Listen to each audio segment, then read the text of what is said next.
마태복음 26장 26절에서 30절 말씀 함께 나누도록 하겠습니다. 마태복음 26장 26절에 30절 찾으시면 저희는 교독하도록 하겠습니다. 제가 먼저 26절 읽겠습니다. 그들이 먹을 때 예수께서 떡을 가지사 축복하시고 떼어 제자들에게 주시며 이르시되 받아서 먹으라 이것은 내 몸이니라 하시고 또 잔을 가지사 거기서 하시고 그들에게 주시며 이르시되 너희가 다 이것을 마시라. 이것은 죄사함을 얻게 하려고 많은 사람을 위하여 흘리는 나의 피 곧 언약의 피니라. 그러나 너희에게 이르노니 내가 포도나무에서 먹은 것을 이제부터 내 아버지의 나라에서 새 것으로 너희와 함께 마시는 날까지 마시지 아니하리라 하시니라. 함께 읽습니다. 이에 그들이 찬미하고 감난산으로 나아가니라. 아멘. 하나님 아버지 감사합니다. 오늘도 이 생명의 진리의 말씀을 통해 생명 되시고 길 되시고 진리 되신 예수 그리스도의 놀라운 그 행하심, 그 놀라운 역사, 그 놀라운 은혜, 그 사랑, 그 긍휼, 그 자비, 그 예수의 놀라운 영광을 보는 주님의 백성들 될 수 있도록 역사해 주시고 인도하여 주옵소서. 미천한 영혼 가리시고 매 순간순간마다 그 은혜가 여기 있는 주님의 백성들이 이끌어 가실 줄 믿습니다.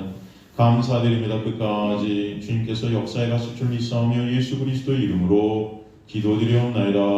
아멘. 그래서 저번 시간에 구약을 통해서 이제 사실 오늘 이 본문의 그 하이라이트는 이 복음인데 이 복음이 이 구약에서 어떻게 드러나고 있는지를 한번 살폈습니다. 사실 선악과를 먹은 그 아담, 하와가 에덴 동산에 쫓겨나왔고, 그죠? 에덴의 동쪽, 여러분 옛날 드라마도 있었지만 그 동쪽으로 쫓겨나서 다시 서쪽으로 돌아오게 되는 그 구원의 역사, 그죠? 그 구원의 역사를 구약 전체를 통해서 우리가 살폈고, 사실 오늘 그 이야기가 사실은 오늘 또 본문의 말씀에서 드러나고 있어서 오늘 본문을 통해서 구약에서 보여주신 그 동에서 서러가는 구원의 역사가 무엇인지를 좀 오늘 또 이 신약을 통해서 살피려고 합니다.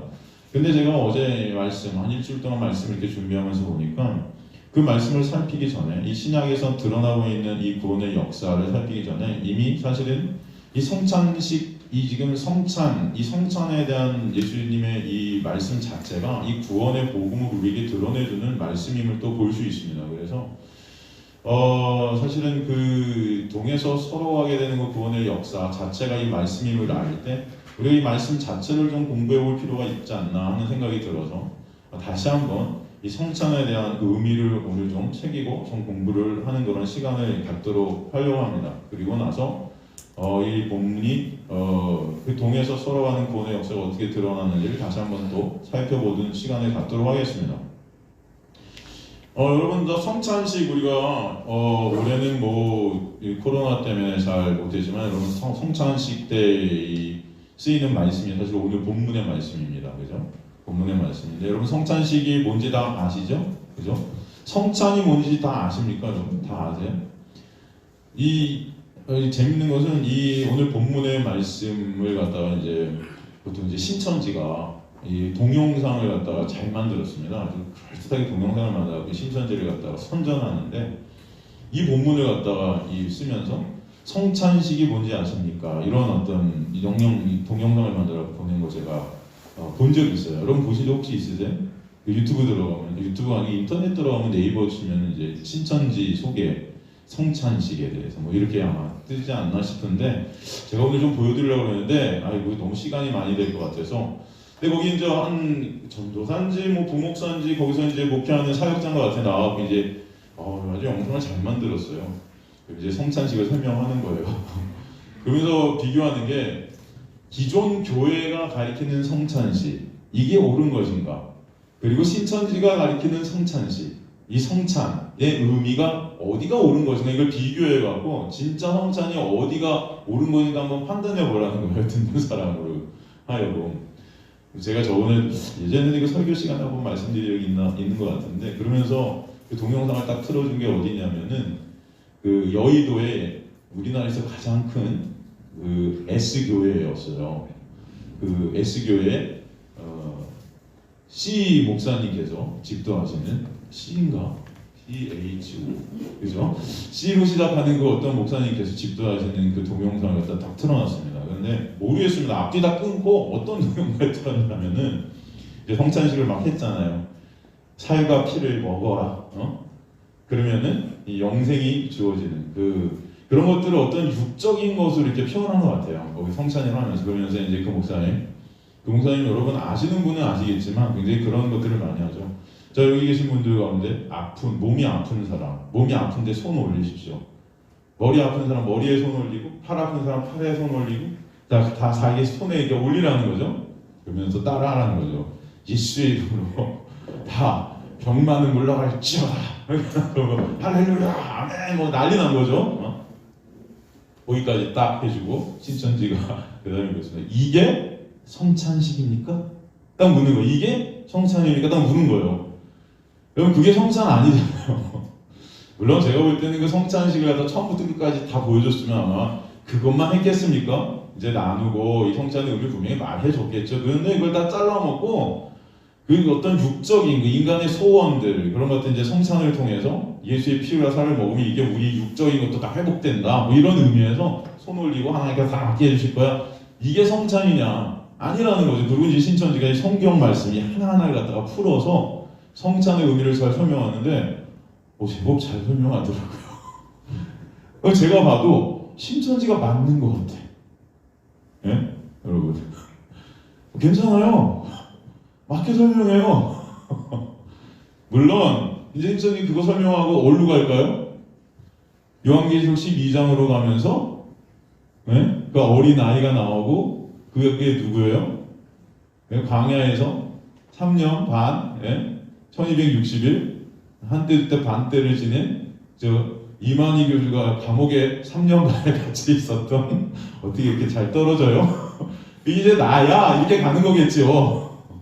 그러니까 이단이죠. 그러니까 이 사입이죠. 여러분. 내가 곧 성령이고 그렇게 되는 거죠. 내가 이제 하나님 되는 거죠. 내가 뭐. 하지만 그 전까지 성찬에 대한 어떤 설명은 잘하는 거예요. 잘해준 거예요. 딱 그것만은 딱 볼 때 제가 너무 마음이 안타까운 거예요. 근데 그걸 보고서 그럼 기존의 교회 성도들이 넘어가는 사람들이 있다고 한다면 교회에서 진짜 성찬에 대한 이 말씀이 뭔지를 모른다는 거잖아요. 그렇잖아요, 여러분. 그럼 어떠세요? 이 오늘 본문의 말씀을 딱 들으면서 이게 무슨 말씀인지 다 이해가 되세요? 잘 아시겠어요? 우리가 평생 교회를 다니면서도 말씀 하나도 모른다는 거죠, 잘. 그러니까 이 신천지가 이렇게 말할 때, 이 신천지가 맞는 것 같아. 더 맞는 것 같아. 요한계시록을 들어도, 저희 요한계시록 그 비유풀이를 제 노트를 다 갖고 있거든요. 신천지에서 했던, 왜냐면 제 청년 하나가 신천지로 넘어갔다가 오늘 제가 끌어내는 노력이 있어요. 걔가 시험 볼 때까지 공부한 6개월 동안의 그 신천지 자료들이 다 저한테 있습니다. 다 엉터리예요, 여러분. 그 비유풀이 다 꽤 맞힌 거예요, 그냥. 근데, 인간의 노력이란 정말 가상하다. 어떻게 그렇게 껴 맞추려고 노력했는지요? 여러분, 가상해요. 오히려 그런데, 이게 보잖아요? 이런 말씀드리면 참 죄송하지만, 정말 한국교회는 반성해야 됩니다. 제가 볼 때 나아요, 한국교회보다. 말씀에 대한 연구가, 여러분, 깊습니다. 엉터리지만. 이해가 되세요? 훨씬 많이 노력한 흔적들이 나와요. 이만희 그 사람이 나와서 칠판에 강의하면서 성경 풀이하는 거 보셨어요? 혹시? 이야, 그래도 나름 엄청 연구했어요. 통일교도 마찬가지예요. 통일교 여러분. 통일교 가면요. 통일교의 교리를 갖다 만들어내기 위해서 여러분 천재들이 모여갖고요. 동양의 종교와 서양의 종교, 이 모든 좋은 종교를 잘 성경과 엮어서 만들었습니다. 이거 듣고 있으면은, 그럴듯해요. 그만큼 말씀을 그래도 그들은 연구했다는 거죠. 근데 우리 교회 다니는 우리들은 평생 설교를 갖다 매주 들어도, 그렇잖아요, 여러분. 30년을 다녀도 이게 무슨 의미인지를 모르는 말씀들이 한두 가지가 아니에요. 그렇지 않나요? 어떻게 생각하세요?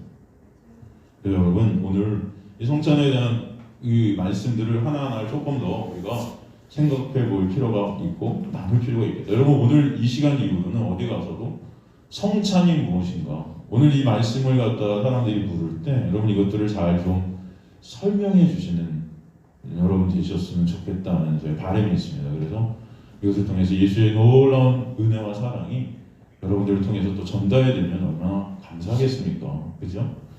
그래서 오늘 말씀을 한번 살펴보도록 하겠습니다. 조금 지루할 수도 있지만 뭐 제 설교 항상 지루하니까 여러분 그러려니 하시고 졸려오시고 하시면은 일어서서 들으셔도 되고, 그죠? 뒤에 이렇게 돌아다니면서 들으셔도 돼요. 그죠? 괜찮습니다. 너무 난 그래도 못해. 그럼 요 앞에 이렇게 앉으셔도 됩니다. 요 앞에 이 동영상 같이 나올 수 있습니다. 여러분 대신 26절에 보니까 그들이 먹을 때 예수께서 떡을 가지고 축복하셨다. 이 축복하셨다는 율로게어라는 게 이게 찬양하다, 칭찬하다라는 헬라어예요. 원래 이 단어는 율이라는 헬라어와 로고스라는 헬라어의 합성어입니다. 율이라는 것은 뭐뭐를 좋게 말하다, 뭐뭐를 좋게 말하다, 훌륭하게 말하는 거야. 근데 이 단어, 이 율로게오라는 찬양하다, 칭찬하다라는 단어는 뭐의 역어로 쓰였냐면은 바라크라는 단어의 역어로 쓰여요. 바라크가 뭔지 아세요, 여러분? 바라크가 뭐죠? 혹시? 복. 이 바라크라는 게 이제 축복, 복인데 이게 어느 단어에서 하냐면 바라라는 단어에서 왔죠? 그게 뭐죠? 찢어지다. 찢어지다라는 단어에서 이 바라크라는 복이 왔죠? 이게 바로 율로게오라는 거예요. 그러므로 찬송케 되는 거예요. 찬양케 되는 거예요. 이게 무슨 말이에요? 이 찢어지다라는 바라는 이 단어를 통해서 세 가지 단어가 나왔다고 그랬어요. 하나는 바릿라고도 하는데 이게 언약이에요. 언약. 아브라함은 하나님이 세우신 최초의 그 언약, 그 동물들을 갖다가 반으로 찢어놓고 가운데를 지나시는데 하나님 혼자 지나셨죠? 그죠? 아브라함을 잠재우셨어요. 그 동물들을 찢어놓고 가운데로 둘이 서로 언약을 맺는 사람들이 지나는 건 여러분 뭐라고 그랬죠? 이게? 이 언약이 누군가에 의해서 깨지게 되면 이 동물들 같이 나는 찢어질 거야. 그죠? 근데 하나님께서 왜 아브라함을 재우시고 혼자 지나셨다 그랬죠? 예? 왜? 인간은 그 약속을 지킬 수 있다 없다? 없다는 걸 하나님은 아시는 거죠? 그래서 인간은 지킬 수 없는 그 약속, 그걸 증명이라도 하듯이 아브라함은 창세기 그 언약 다음에 바로 그 약속을 깨버립니다. 약속을 기다리지 못하고 지금같이 노력으로 언약을 지가 이루려고 해요. 하나님이 이루신다는 약속을. 그게 교만이고 그게 죄죠. 깨졌어요, 약속이. 근데 그 약속이 깨졌기 때문에 누군가 찢어져야 돼요. 근데 아브라함이 깼기 때문에 아브라함이 찢어져야 되는데 아브라함을 잠재우시고 홀로 지나가셨기 때문에 누가 찢어지시는 거예요? 하나님이 아브라함 대신 찢어져 주시는 거죠. 그게 결국 어디서 찢어졌어요? 십자가. 그죠? 그게 여러분 할례예요. 찢어지다. 그 할례. 할례는 또 신약에 와갖고 사도 바울이 뭐의 대표로 썼죠? 이걸 갖다 할례라는 단어를 율법을 갖다 상징하는 단어 할례 써서. 그럼 결국 할례라는 것은 찢어짐인데 율법의 정죄로 말미암아 인간들은 찢어질 수밖에 없잖아요. 근데 그 찢어짐을 누가 당하셨다? 십자가에서 예수께서 다 당하셨다. 그래서 율법을 이루신 거죠, 다. 내가 다 지불했다. 테텔레스타이. 지불한 거예요. 율법의 정죄. 그렇기 때문에 그걸로 말미암아 찢어져야 될 우리가 어떻게 돼요? 살게 되죠. 그게 뭐예요? 바라크, 복이라는 것입니다. 그게 복이에요. 오늘 주님께서는 이 떡을 가지고 축복하시고 이렇게 되어 있어요. 떡을 가지고 축복하셨다. 근데 이 떡이라는 것이 상징하는 것이 결국 뭐예요? 예수 그리스도 자신이신 거죠. 이 떡을 보이시면서 축복하셨다. 이게 복이 될 거야 하시는 것은 이 떡이라는 이 내가, 생명의 떡인 내가 십자가를 통해서 결국 너네에게는 이게 복이 된다는 것을 설명해 주시기 위해서 오늘 이 성찬식을 하고 계신다는 것입니다. 이해가 되시죠?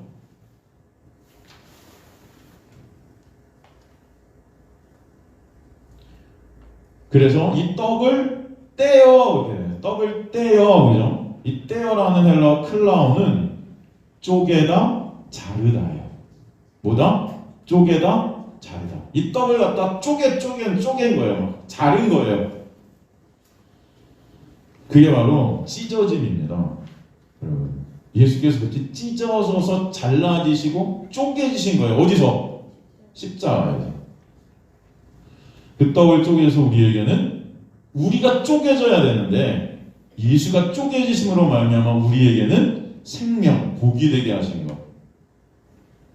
그래서 바로 이것이 이 떡이 바로 내 몸이야 라고 말씀하신 것입니다. 그죠?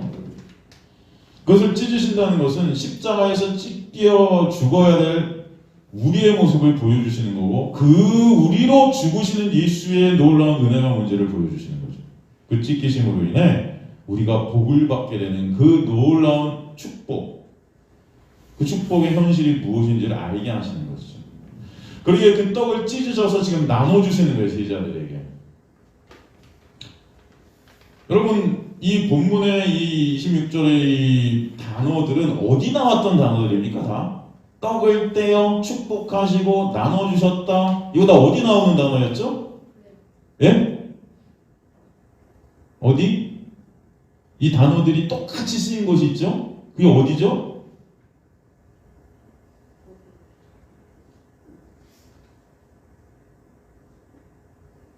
혹시 아시는 분? 이 단어들이 똑같이 쓰인 곳이 어디죠? 하여튼 이 단어들이 똑같이 탁탁탁 쓰였어요. 떡을 떼어 축복하시고 나눠주시다. 오병이어죠. 그죠? 역시. 요한복음 6장에 가보면 오병이어가 나오는데 오병이의 기적 아시죠, 여러분? 똑같은 단어를 쓰셨어요. 사실은 그 오병이의 기적도 주님께서는 그래서 뭘 보여주세요? 생명의 떡 대신 예수 그리스도가 십자가에서 찢기셔서 그들에게 복이 되는 그 놀라운 은혜를 보여주신 거예요. 그 오병이의 기적의 배경을 보면은 그 광야, 에레나는 그 광야가 쫙 나오거든요. 사실 그 광야라는 것은 이스라엘 백성들이 광야 생활. 근데 거기서 이스라엘 백성들은 다 죽거든요, 1세대가. 근데 예수님 당시에 그 광야에 있던 자들 역시 예수님을 따라다녔던 것은 떡이 좋아서였어요. 진짜 생명이 아니고 내 육을 배부르게 해줄 떡 때문에 예수님을 쫓아다녔던 거예요. 사실은 다 죽어야 될 백성들이죠. 근데 그들이 죽지 않습니다. 왜? 예수가 죽으시기 때문에. 그 은혜가 뭔지를 설명해 준 게 오병이에요. 여러분 요한복음 전체가 그래서 저 표적, 오해, 강해 이렇게 돼 있잖아요. 요한복음 전체가 여러분 대표적인 그 표적들을 갖다 7개로 정리해서 우리에게 보여주는데 7 완전수죠? 그 7개 표적을 통해서 십자가를 온전히 드러내고 있는 게 요한복음 전체입니다. 근데 그 진행 순서가 뭐가 되냐면 예수께서 표적을 딱 보여주세요. 예를 들어서 오병이어의 기적, 표적이라고 하는데 표적은 사인이잖아요. 그 기적을 통해서 뭔가를 우리가 설명해 주시는 거죠. 딱 보여주신단 말이에요. 근데 인간들은 그 표적을 알아요, 몰라요? 그 표적을 통해서 우리에게 보여주시려는 그 메시지를 인간들은 알아요, 몰라요? 모르는 거예요. 다 육적인 것으로만 생각하는 거예요. 오늘도 이 떡과 피를 마셔라니까 뭐야? 이 유대인들이 이게 힘든 거예요. 아니, 저 사람을 그럼 죽여서 찢어 먹으면 몇 명이나 먹을 수 있을까? 뭐 이렇게 생각하는 거죠. 그러니까 이 말씀을 듣고 다 뿔뿔이 흩어지는 거예요. 너무 헷갈리는 거예요. 이거 뭐 어떡하라는 소리야? 이해가 안 되는 것입니다. 성경을 문자적으로 보게 되면 여러분 이해가 안 되는 거예요, 이해가. 여러분들도 살과 피를 먹으려면 예수님 어떻게 먹어요? 예? 이들이 예수님을 쫓아다녔던 이유는 그 표적을 갖다가 깨달은 게 아니에요. 표적을 본 게 아니에요.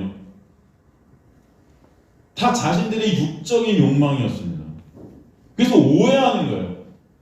표적을 통해서 예수 그리스도의 십자가의 놀라운 은혜와 사랑을 봤어야 되는데 그걸 못 보고 다 나의 육적인 어떤 유익, 내 영광, 내 것들을 챙기려는 그 야망을 통해서 예수님을 쫓아다니는 거죠. 그래서 임금 삼으려고 하는 거예요. 막 쫓아다니면서. 왕 되세요. 그래야 우리 배가 항상 부를 수 있을 것 같아.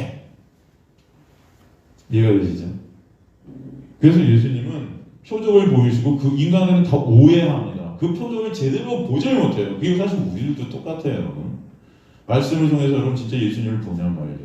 아니잖아요. 다 그 지키고 열심히 해서 그것으로 내 의의를 쌓고 그래서 하나님 앞에 당당하게 수령하는 우리의 야망.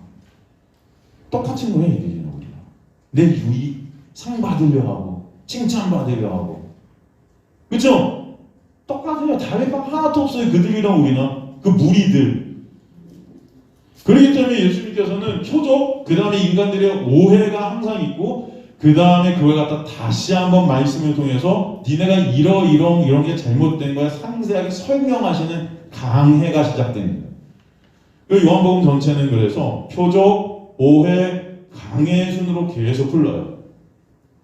그래서 요한복음 6장 같은데 오병이의 초반에 오병이의 기적을 보이고 인간들이 막 착각해갖고 그 떡 달라고 계속 예수님 따라다니면서 다시 예수께서 설명하시죠. 이 떡이 뭔지 알아?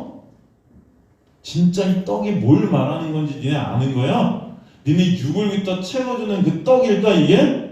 하면서 설명해 주시는 거예요. 오늘 이 말씀도 마찬가지입니다, 여러분. 주님께서 우리에게 주시는 이 말씀들이 이 안에 십자가, 그 복음이 다 들어있는 거죠. 똑같은 거예요. 이 떡을 나누어 주셨다는 거. 이 오병이의 기적에 나오는 동일한 단어를 갖다 우리에게 써주셨다는 거. 이것을 통해서 예수님은 생명의 떡 대신 예수 그리스도의 놀라운 은혜와 사랑이 뭔지를 우리에게 설명해 주시는 거죠. 오병이의 기적도 여러분 보세요. 그 오병이의 기적 우리 보통 교회에서 이렇게 나눌 때 제가 오병이의 기적 여러분과 몇 번 나눠서 본 적이 있는데 보통 교회에서 나올 때 오병이의 기적 나올 때 어떤 얘기를 갖다 가장 중점으로 두는 줄 아세요? 보통 거기 어린아이가 나오거든요. 어린아이가 갖고 있었던 물고기 2개와 떡 5조각 자기가 먹으려고 갖고 왔던 거 그걸 갖다가 다 내놨단 말이죠. 그랬더니 몇 광주리가 나와요? 12광주리. 그래서 여러분 보통 어떻게 설교가 나오냐면은 보통 그렇습니다. 다 그렇다는 건 아니고요. 우리가 갖고 있는 작은 것들이라도 하나님 앞에 갖다 바치면 하나님께서 12광줄이나 되는 그 어마어마한 축복을 우리에게 부어 주실 것이다. 여러분 갖고 있는 것 다 드리시는 저와 여러분 되시길 주님으로 간절히 축복합니다. 할렐루야. 그게 나쁜 건 아니잖아요. 여러분 드리세요. 근데 여러분 드린다고 하나님께서 축복해 주시는 축복이 그런 12광주리가 남는 그런 축복이 아니에요.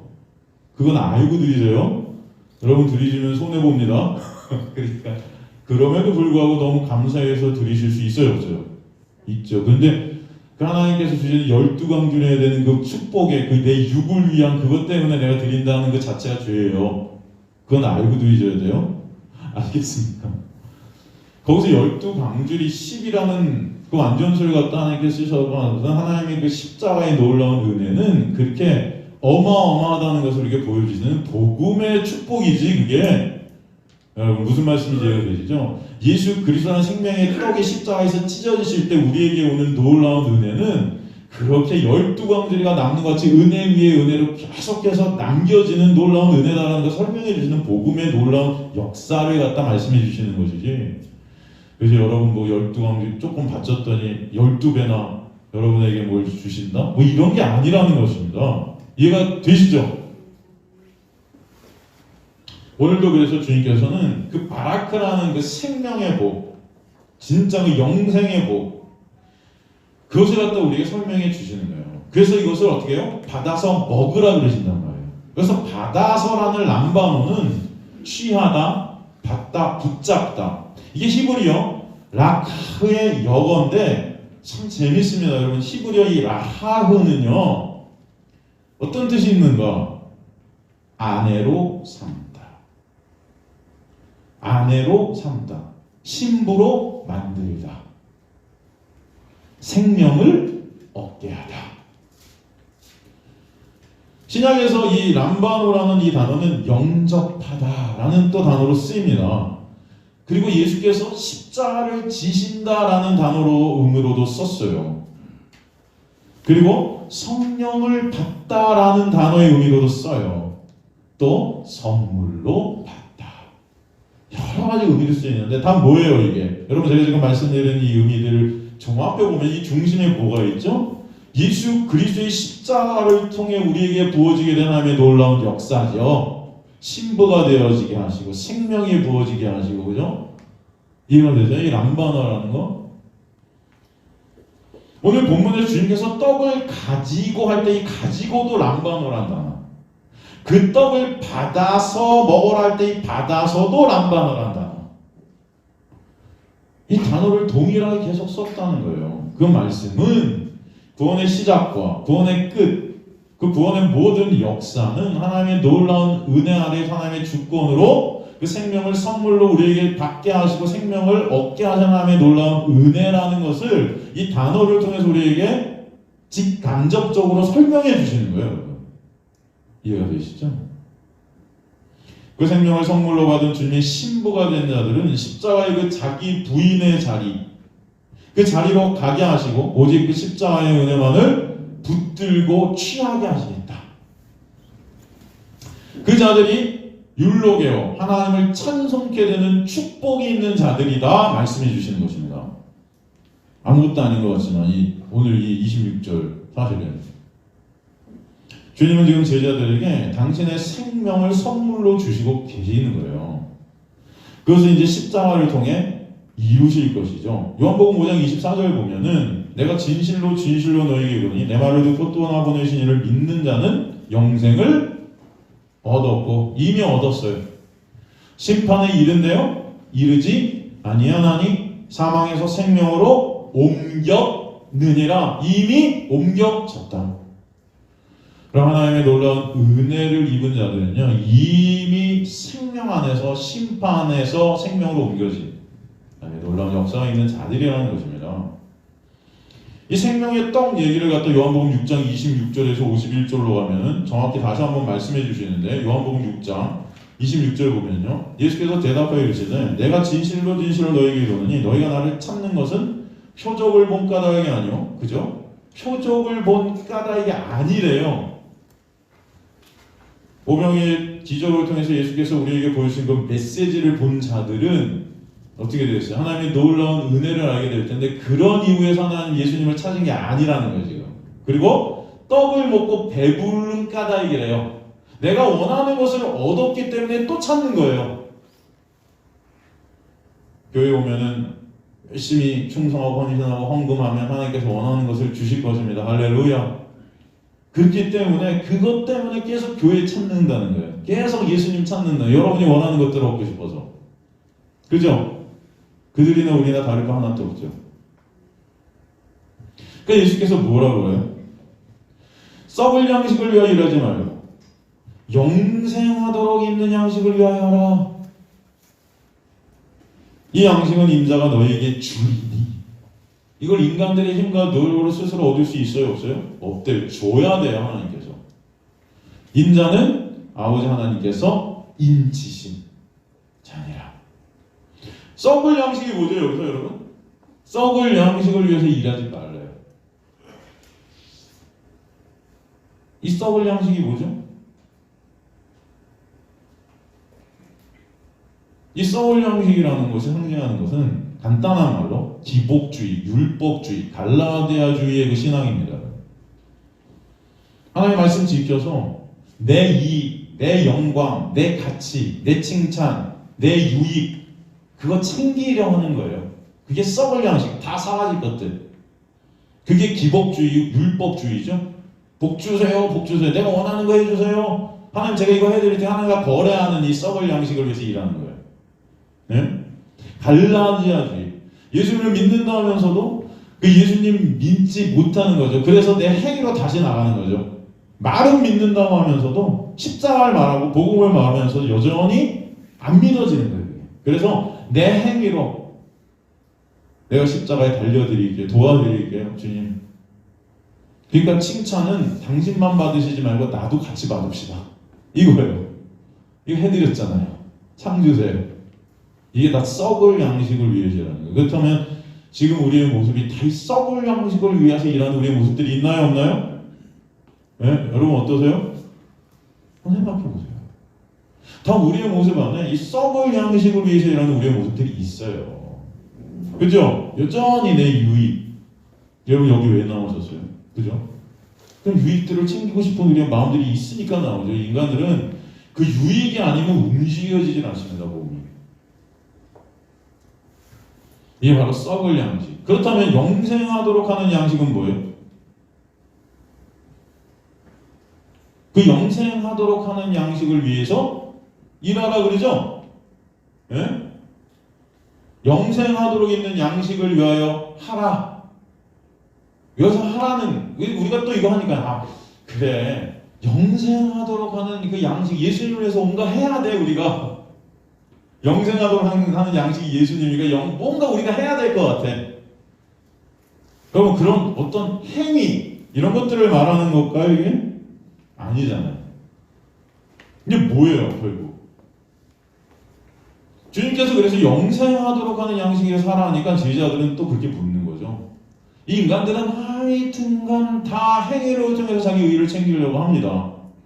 그렇게 예수님을 옆에서 쫓아다니면서 예수님의 그 털한 은혜를 경험했는데도 불구하고 여전히 우리가 뭔가 해서 그걸로 내 의의를 챙기려고 하는 거예요. 그러니까 26절, 28절에 그들이 묻되 우리가 어떻게 하여야 하나님의 일을 합니까? 그럼 그 영생하도록 하는 그 일 우리가 해볼게 말씀만 한번 해보세요. 그러니까 예수님이 뭐래요? 그 하나님의 일은 그가 보내신 자를 믿는 거라고 그러잖아요. 그죠? 하나님께서 보내신 일을 믿는 것이 하나님의 일이니라. 그러니까 그게 여러분 영생하도록 하는 양식을 위해서 하는 거예요.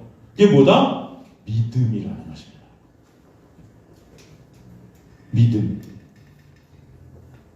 제가 말씀드렸지만 요한계시록에 보면 그 세마포 옷을 우리가 입게 됐는데 그게 뭐래요? 성도들이 옳은 행실. 그게 뭐다? 믿음. 그래서 여러분 히브리서에 보면 하나님은 그 믿음만 기뻐하신다. 인간의 행위와 대척점을 이루고 있는 게 믿음인 거예요. 주님께서 요구하시는 일은 우리가 주님을 믿는 것입니다. 이게 우리가 할 수 있는 유일한 옳은 행위는 옳은 행위. 제가 예전에도 이런 말씀 드렸는데 아더킹크 목사님 그런 말씀하셨죠. 우리 인간은 믿기보다 행한다. 그러면 왜 그랬을까? 그것은 인간의 행위가 우리 교만을 부추기기 때문이다. 행위는 그가 연약하다는 것을 부인해주는 것이므로 행위를 함으로써 자기의 전적인 파멸을 부인할 수 있기 때문이다. 또한 행위가 인간으로 하여금 긍지와 영광을 갖게 하는 지반을 제공해준다. 동의되죠? 어떤 사람들이 이런 질문을 할 것이다. 내가 선을 행하지 않고 어떻게 천국에 들어갈 수 있단 말인가? 맞다. 우리는 선을 행하는 자들이어야 한다. 선한 품성을 가진 자들이어야 한다. 그러나가 있습니다. 맞아요. 그래야 돼요. 그래야 천국 가요 원래. 그죠? 그렇게 의로운 자들만 천국 갑니다 여러분. 그러나 우리의 선행과 품성은 이미 흠이 나빠졌다. 죄로 인해서 그냥 다 없어져 버린 거예요. 하나님처럼 거룩한 것이어야 우린 들어간다. 그렇지 않으면 우리는 하나님께서 임재하시는 곳에 들어갈 수가 없다. 왜 하나님과 거룩하신 하나님과 우리가 만나면 죽을 수밖에 없으니까. 그렇다면 나는 그러한 선한 흠이 없는 풍성을 어떻게 확보할 수 있을 것인가? 경건한 노력? 말씀 지킴? 율법 지킴? 그런 것들로 가능할까? 아니다. 답은 예수께서 다 이루신 것이 믿어지는 하나님의 놀라운 은혜만으로 가능하다. 바로 이것이 하나님께서 이루시는 구원의 역사입니다. 이건 제가 하는 말입니다, 여러분. 이런 말까지는 안 하셨는데 무슨 말씀인지 이해가 되십니까? 그럼 또 이렇게 말해요. 당신 자신의 행위를 포기하고 그의 사랑하시는 아들의 일을 받아들이는 것, 그것이 곧 하나님께서 요구하시는 정복이다. 물론 아도핑크 목사님은 좋은 말씀을 하셨는데 전 여기도 동의할 수 없는 것이 이거 하고 싶은데 이게 안 되니까. 이해가 되죠? 자기 자신의 행위를 포기하고 싶습니다. 이런 말씀을 들으면 됩니까, 여러분? 이게 되어져요? 그래서 말씀을 통해서 오늘도 역사해가지고 여러분의 삶을 통해서 하나님의 은혜로 매 순간 인도해 가시는 거예요. 내 행위로는 절대 하나님 앞에 쓸 수 없는 존재가 나구나를 말씀을 통해서 여러분의 삶을 통해서 인생을 통해서 배우게 하시는 것입니다. 그래서 이것이 깨달아지게 하시는 거예요. 그래서 예수께서 이루신 그 이루심이 아니면 나는 끝이네요의 고백이 우리 안에서 터져나올 수 있도록 역사해 가시는 것이 하나님의 놀라운 은혜의 일하심이심을 하시기 바랍니다.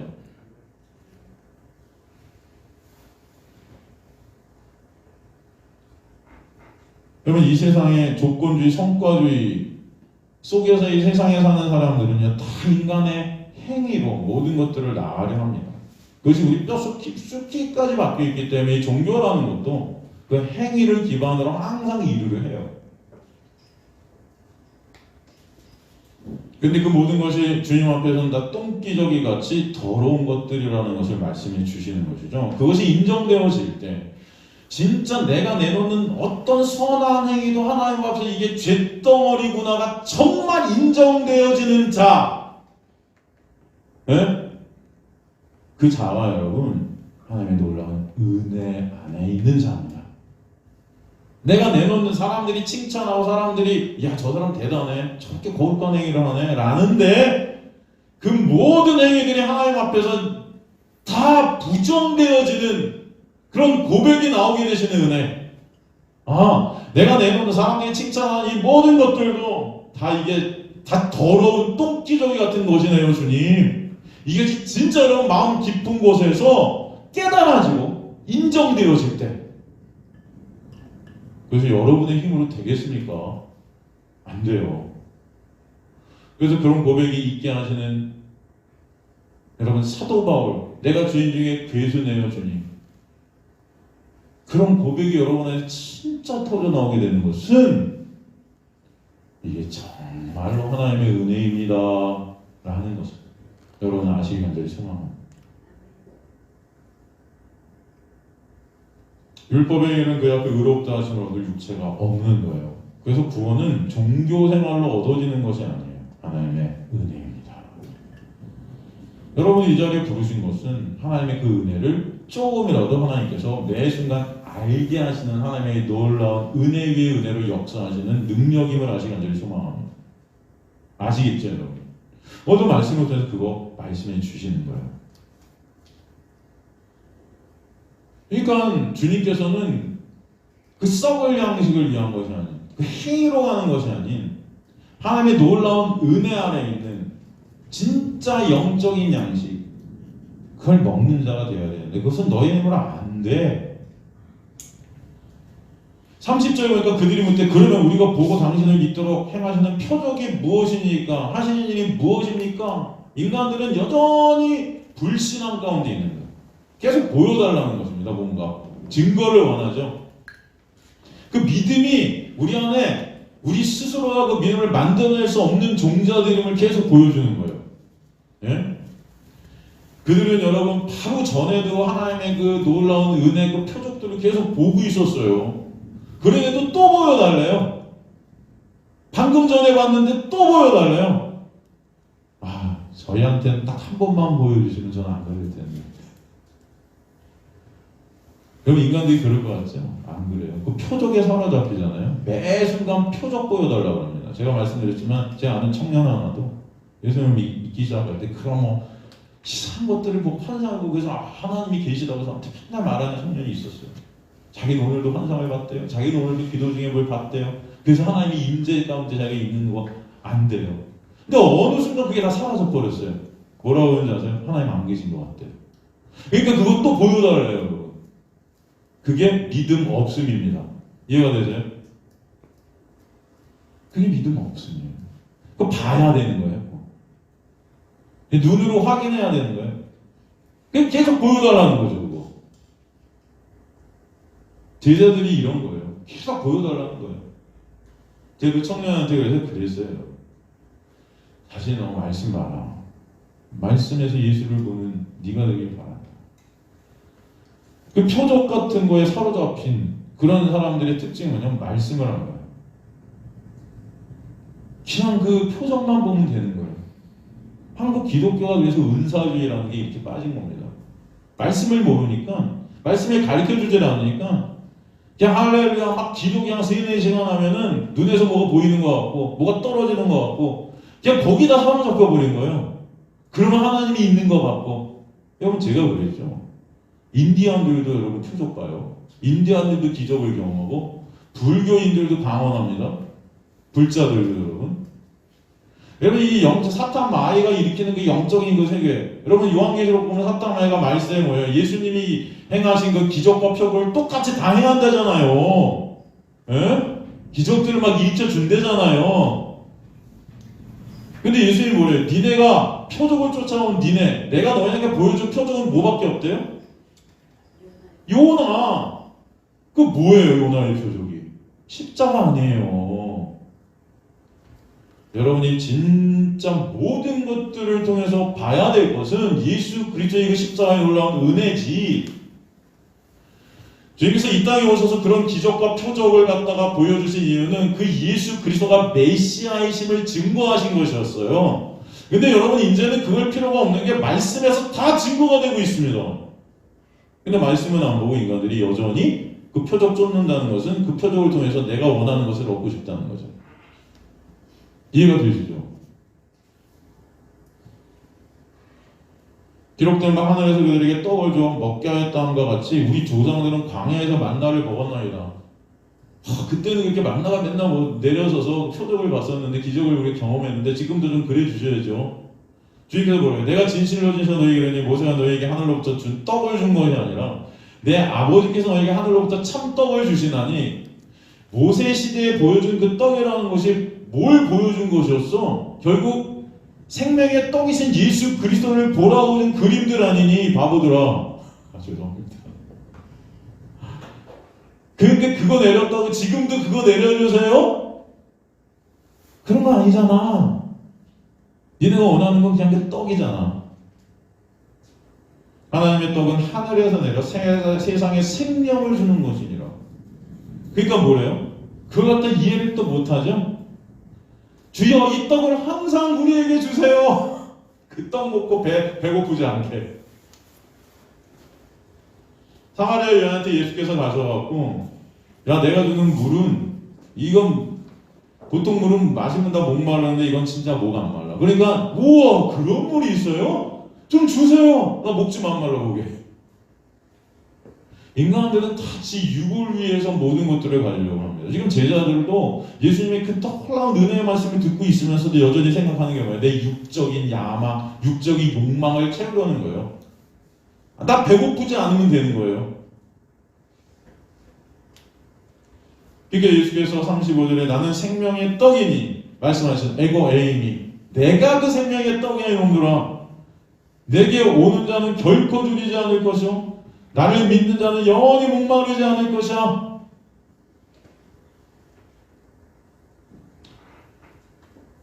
아 그렇구나. 응? 주님께 가면 되는구나. 그 주님의 생명의 떡이니까 예수께 가면 돼. 그럼 결코 줄이지 않고 예수를 믿으면 돼. 그럼 영원히 목마르지 않아. 그러니까 예수한테 오시는 예수를 믿는 자들이 주길 주님을 간절히 축원합니다. 이런단 말이죠. 근데 인간들이 이게 안 돼요. 주님이 이렇게 말씀해 놓으셔 뭐라 그래요? 그러나 36절에 내가 너에게 이르기를 너희는 나를 보고도 믿지 아니해. 이게 인간들이라는 거예요, 여러분. 그래 내게 오면 돼. 나를 믿어. 그런데도 너희가 한번 모습을 봐봐. 나를 갖다 매 순간 보고 따라하는데도 너네 나 안 믿잖아. 그게 인간의 실체인 것을 밝혀주시는 것입니다. 오늘 이 본문을 통해서. 그래서 17절에 뭐라 그래요? 아버지께서 내게 주시는 자, 그 자들이 다 내게로 올 것이야 라는 것은 너희가 만약에 나에게 오게 된다면 그것이 너희의 힘과 노력이 아니라 하나님의 놀라운 역사임을 아는 자들이 되거라. 이해가 되십니까?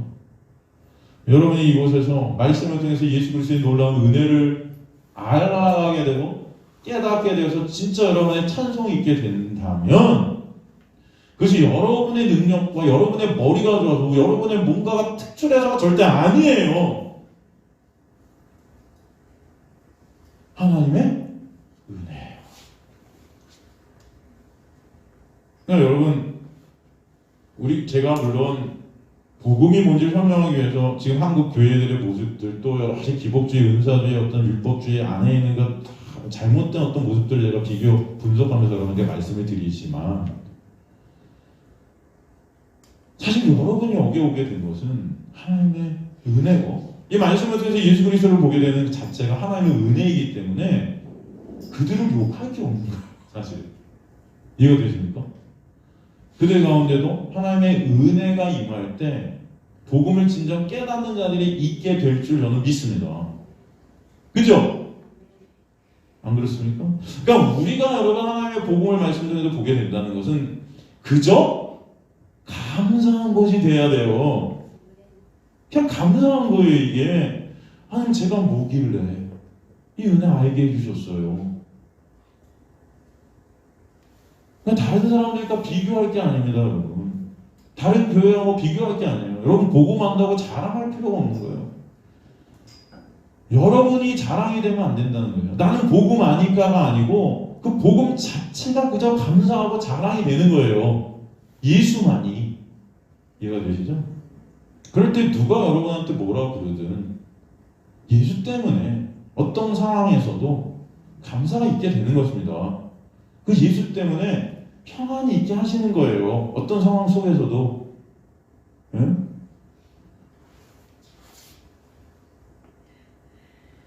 예수 믿으면 여러분 줄이지도 않고 목마르지도 않고 막 이런다고 하는데 여러분 안 그렇잖아요. 예수 믿어도 여러분 삶 가운데 줄임이 있고 목마름이 있습니다. 여전히.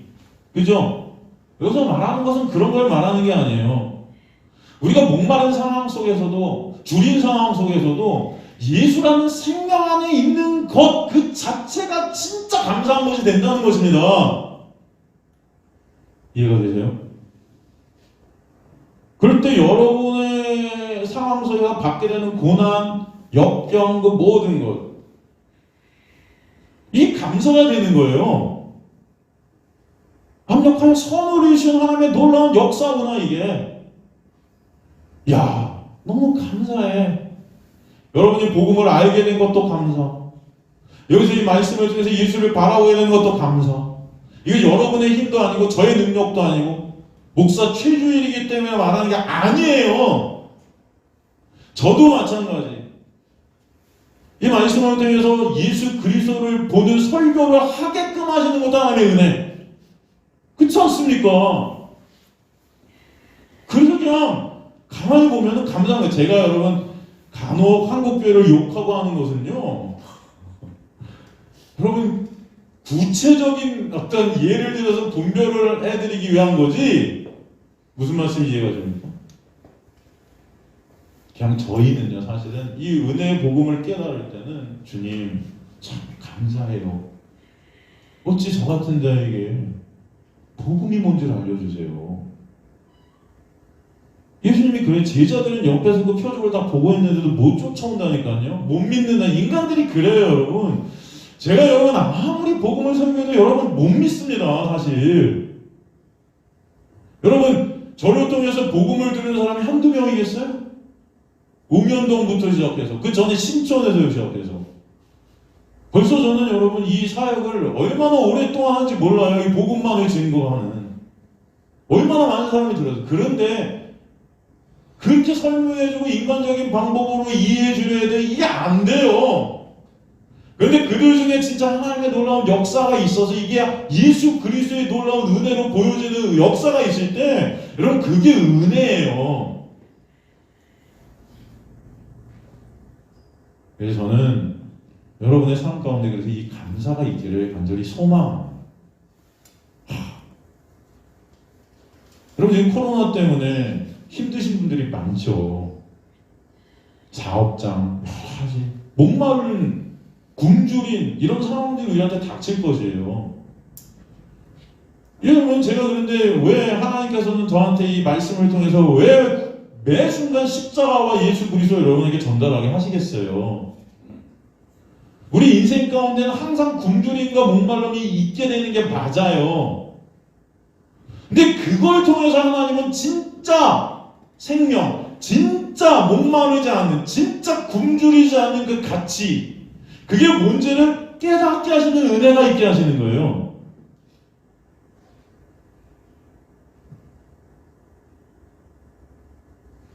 우리 권사님은 아까도 기도했지만 코로나의 시대에 오히려 예수님을 바라보게 하시는 은혜. 진짜 뭐가 가치네.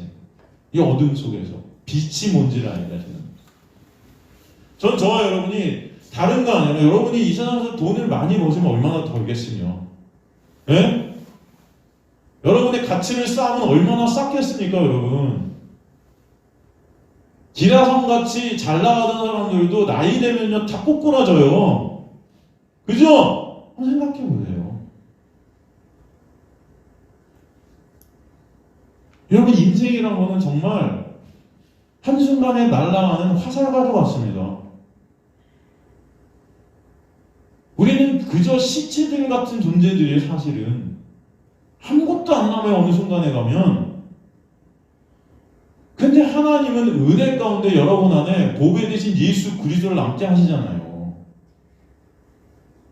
이게 너무나 감사한 거 아닙니까? 이것 때문에 우리는 살아가게 하시는 거예요. 이거 배우게 하시는 거예요, 여러분의 인생 가운데. 그리고 가실 거예요, 언젠가. 그러나 그 가실 때 주님 진짜 감사해서 그 예수님 사목해 돼서 예수님 보고 싶어서 가시는 저 여러분 되시는 그런 인생들 되시길 간절히 소망합니다, 저는.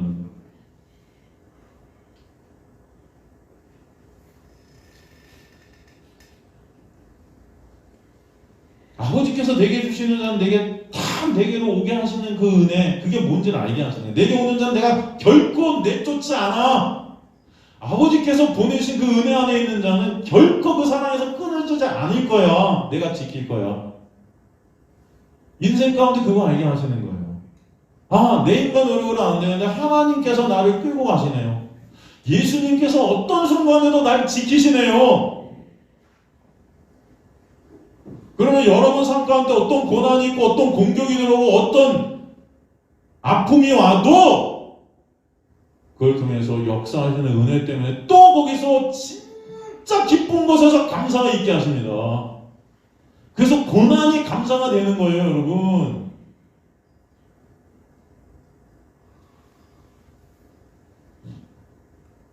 저도 목사로 여러분 이런 말씀을 증거하면 부딪히는 경우가 참 많아요. 어떤 분들은 와갖고 이게 뭐냐, 당신 설교 마음에도 안 된다고 욕하고 가시는 분들도 있고, 목사님들 중에도 제가 이런 말 하면은 말도 안 된다. 아, 공격이 들어옵니다, 공격이. 여러분. 정말 그래요. 근데 감사해요.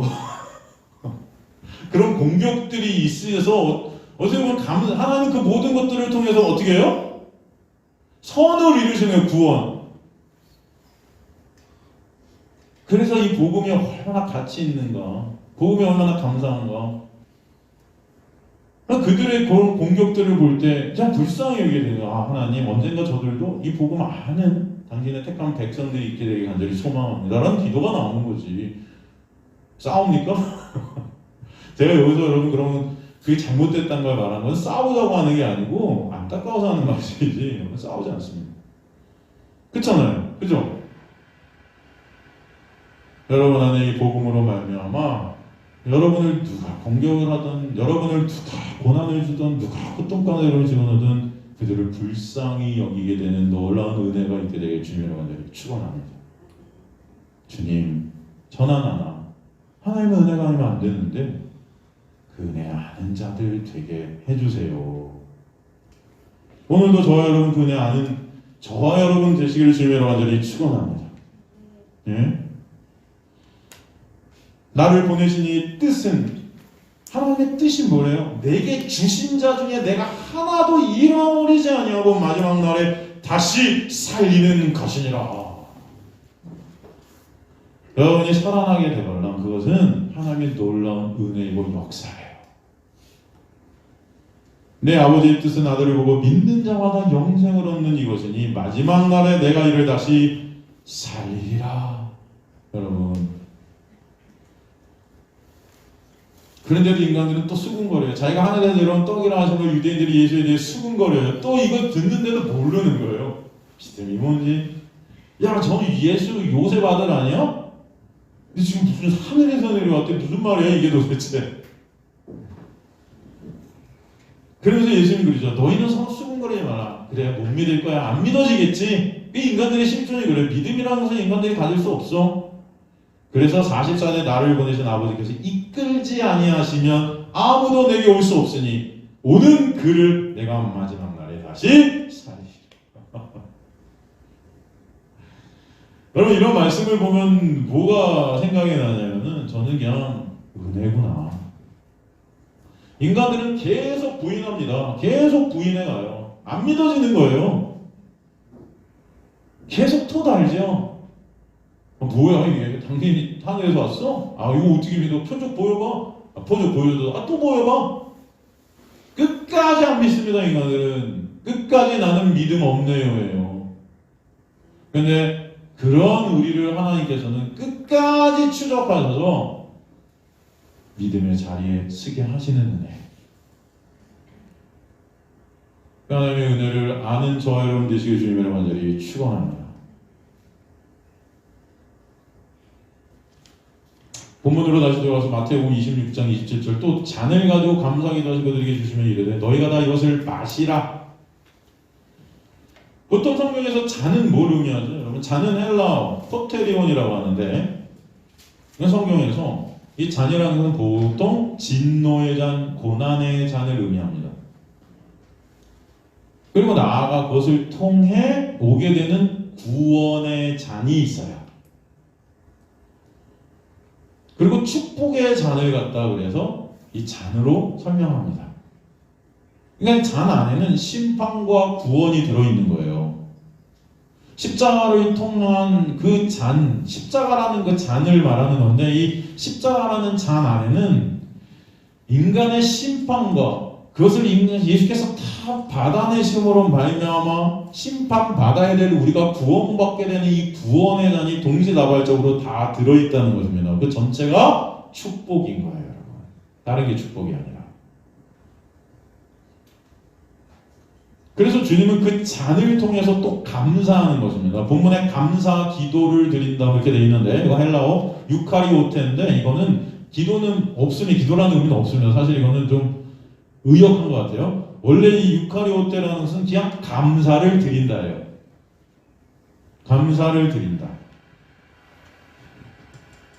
보통 이 유카리오테라는 단어가 쓰인 곳은 어떤 감사인지 구체적으로 성경에 나와 있는데 이 어떤 감사냐면 보통 적들로부터의 그 압제, 적들로부터의 그 박해로부터의 구원에 대한 감사.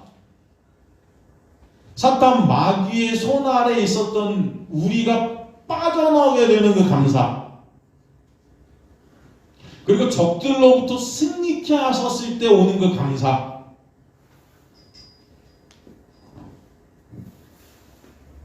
그 적은 곧 나잖아요, 여러분. 내가 신이 되는 게 나. 나로부터 내가 어떻게 이길 수 있습니까, 여러분? 여러분은 여러분에게 이기지 못합니다. 여러분을 갖다 이기실 수 있는 분 누구밖에 없어요? 하나님밖에 없어요. 그래서 여러분 야곱을 갖다 악곡강에서 만나갖고 한도뼈를 빵 치신 거예요. 그죠? 그 한도뼈. 그 한도뼈는 의미가 뭐라고 설명했죠? 체라. 그 안에는 후손이 담겨 있는 거예요. 후손은 거예요. 여럿을 가리키는 거, 한 사람을 가리키는 갈라디아 3장 29 그 후손은 곧 자손은 곧 누구다? 예수다. 야곱을 치셔서 죽여야 되는데 그 한도뼈를 치셨다는 것은 죽어야 될 야곱을 살리기 위해서 그 예수를 죽이셨다는 거죠. 그래서 여러분이 살아나서 이제는 그 지팡이가 없이는 못 살게 되는 그 예수의 놀라운 십자가의 그 지팡이가 아니면 여러분은 걸어갈 수 없는 자들이 되게 하신 거예요. 그래서 매 순간 그 십자가를 바라보는 자들 되게 하시는 은혜가 있게 하신 것입니다. 그게 하나님의 이기심이에요. 여러분이 이긴 자 되었다는 것은 그래서 여러분의 힘과 노력이 아니라 하나님의 그 십자가의 역사로 말미암아 여러분을 꼬꾸라뜨리시고 여러분이라는 신을 죽이시는 하나님의 놀라운 능력이에요. 그걸 통해서 여러분은 이긴 자 되게 하시는 거예요. 여러분 너무 감사하지 않습니까? 그것을 다 마시라 그래요. 다 마시라. 이 다라는 파스는 모든 온갖 종류의 것을 뜻해요. 그러므로 그 잔을 마시게 되는 하나님의 은혜를 입은 자는 그 십자가의 부인의 삶을 살도록 인도해 가지고 그러므로 예수만을 의존케 되게 하시고 예수 안으로 한몸을 되어지는 축복을 얻게 되는 온갖 종류의 것들을 다 갖게 하시네요. 그러니까 그 잔 안에는 고난도 있고 감사도 있고 축복도 있고 그죠? 그래서 그 잔을 마시게 된 주님의 백성은 반드시 나를 삭제시켜 마시는 하나님의 놀라운 고난이 있게 됩니다. 사도 바울의 그 고난, 오라나는 공고한 자녀의 그 외침, 내 안에 선한 것이 하나도 없음을 빛을 통해서 깨닫게 되는 그 공고함, 여러분. 그게 여러분에겐 절망이고 고통일 때가 있을 것이에요. 그런데 거기서부터 진짜 터져나오게 되는 게 뭔지 아세요? 감사한 거예요. 그런 나를 구원하시는 하나님의 놀라운 감사의 은혜. 여러분이 부인되어진다는 것 자체가 여러분 인간은 견딜 수 없는 것입니다. 누가 여러분을 무시해 보세요. 누가 여러분을 부인한다고 생각해 보세요. 인간들은 본능적으로 내 자신이 나를 부인할 수 있어요, 없어요? 없어요. 너를 부인하고 나를 따르라 이거 못해요, 인간들은. 그래서 예수님이 우리를 대신해서 십자가에서 완전히 부인당해 버리신 거예요, 인간들한테. 이해가 되세요? 그 하나님께서 당신이 만든 그 인간들에 의해 철저하게 부인되어 버렸다고요. 이런 일이 세상에 어디 있어요?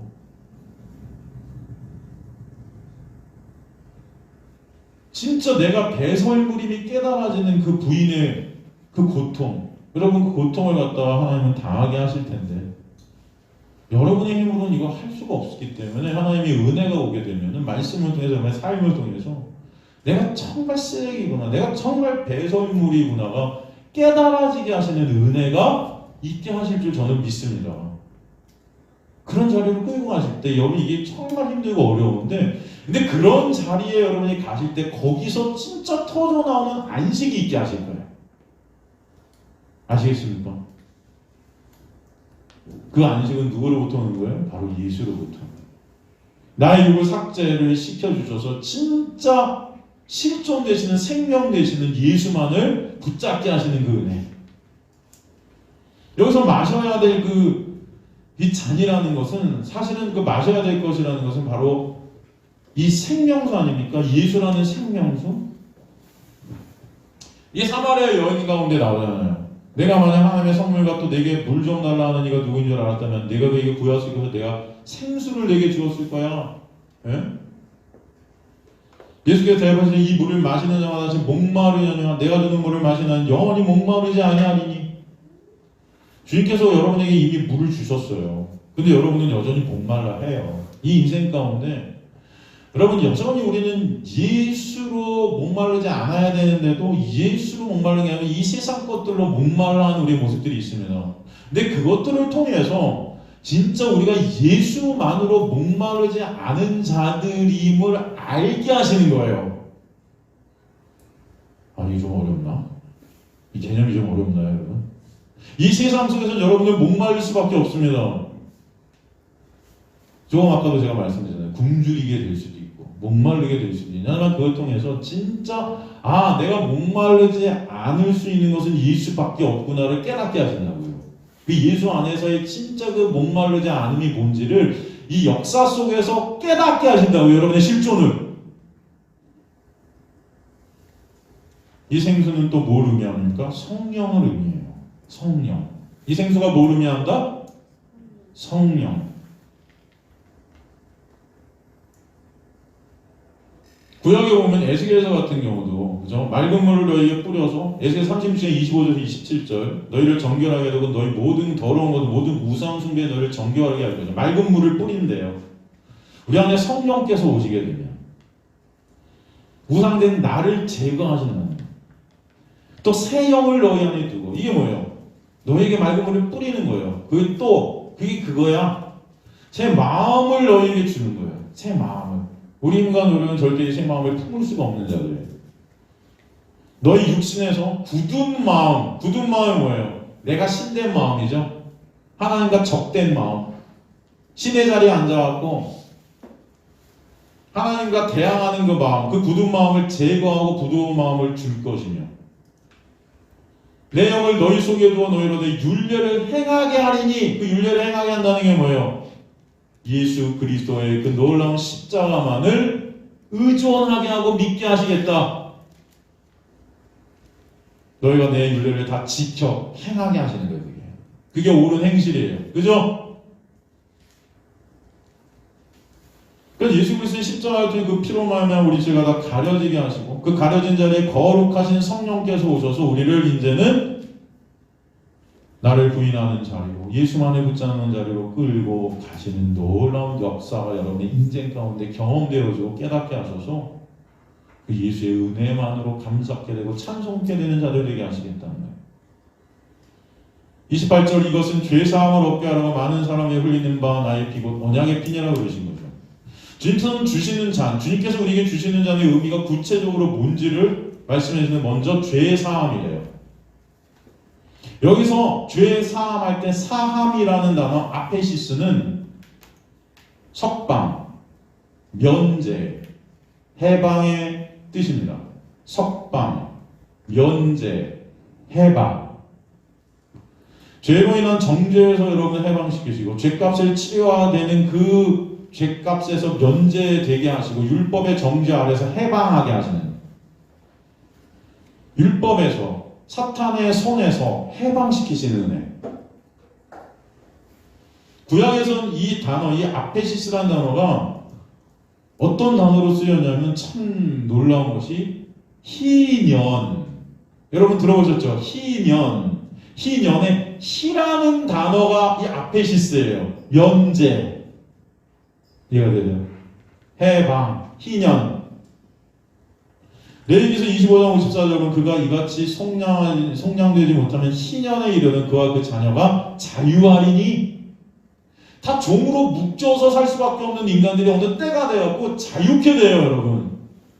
그 희년의 제도를 갖다가 하나님께서 이스라엘 백성들에게 주신 것은 그 희년의 제도를 통해서 누굴 보라고?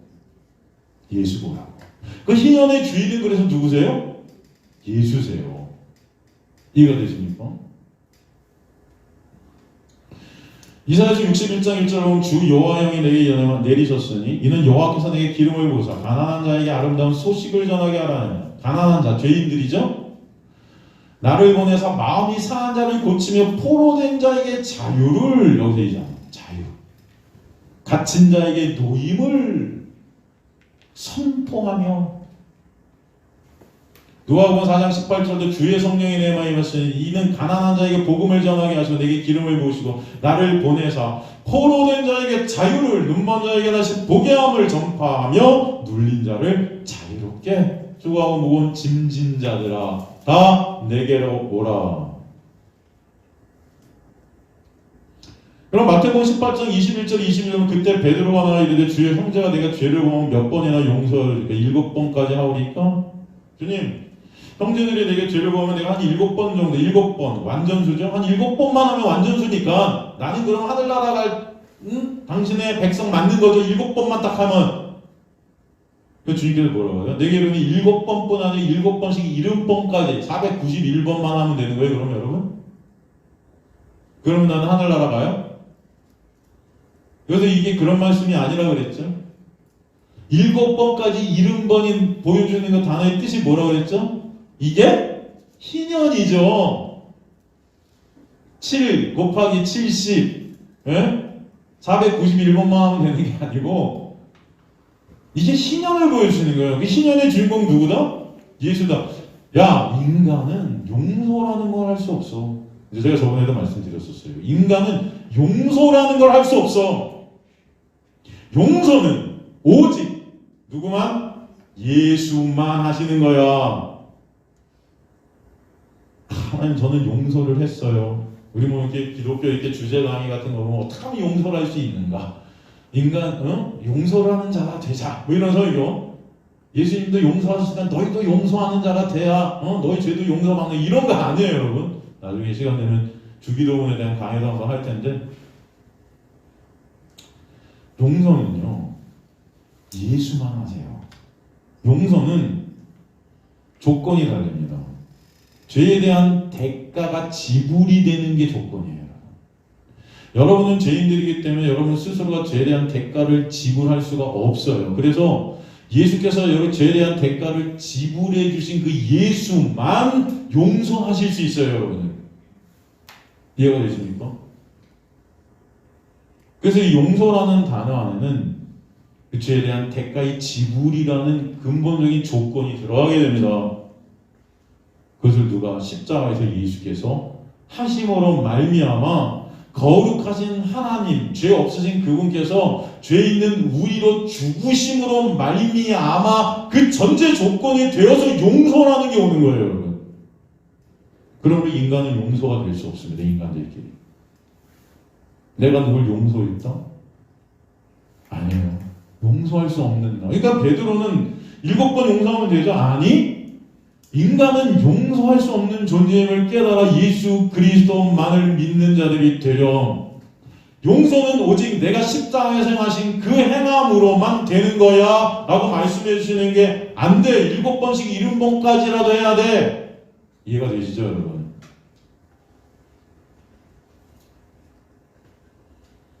그래서 오늘 이 본문을 통해서 예수 그리스도의 그 십자가의 그 희생, 그것을 통해서 이 죄에 대한 용서가 오게 되는 걸 우리에게 설명해 주시는 거예요. 그러므로 용서를 위해 주님의 십자가라고 그 피를 쏟으시는 것입니다. 이 본문에 다시 돌아가서 흘리는 이라는 이 헬라어 ekquinomenon이라는 이 헬라어는 주다, 수여하다예요. 주다, 수여하다. 우리에게 십자가의 그 은혜, 그 용서를, 그 해방을, 그 면제를 선물로 거저 값없이 그냥 부어주시다, 주다. 여러분, 근데 이 단어, 이 흘리는, 이 ekquinomenon이라는 이 단어는요, 굉장히 은혜로운 단어입니다. 굉장히 은혜로운 단어예요. 여러분 열심히 적고 계신 분들이 계시면 잘 적으십시오. 이 단어가 굉장히 은혜로운 단어라는 이유는 이게 현재 수동태 분사로 쓰여졌거든요. 헬라 원어 보면 진짜 그 의미가 주는 것이 굉장히 은혜로워요. 그 의미가 주는 의미가 첫 번째, 예수님의 이 십자가의 죽음이라는 것은 확정적인 것이다. 그 누구도 이것을 갖다가 방해할 수 없다. 확정적인 것. 그리고 두 번째, 주님께서 그 십자가에서 흘리신 그 피는 영원토록 효력이 있다.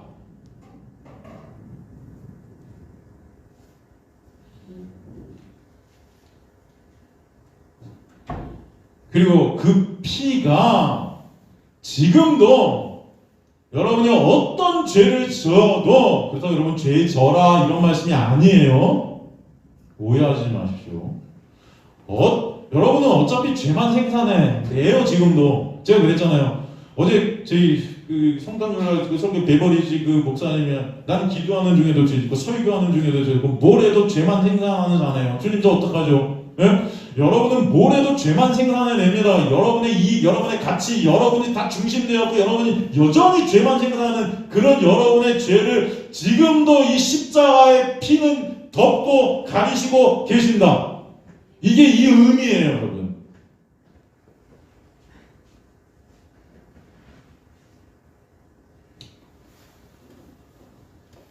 그래서 하나님의 은혜가 여러분들 임하게 되면 진짜 내가 어떤 순간에도 이 죄만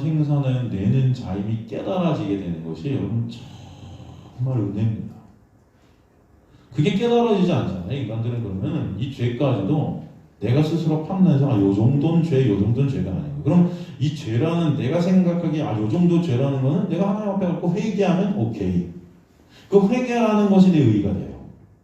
그 회개라는 내 의의 갖고 하나님 앞에 쓰려합니다. 이게 인간의 율법주의예요. 회개하라. 회개하면 돼. 근데 그 회개를 어떤 거 할 건데? 어떤 게 여러분 죄예요? 여러분이 짓는 어떤 게 죄고 어떤 건 죄가 아니에요. 도대체. 그걸 또 인간들은 가린다니까요. 오늘 예배드리는 이 순간도 여러분은 죄 짓고 있어요. 이런 말하면 또 목사가 왜 저래? 우리 예배드리러 이렇게 힘들게 왔는데.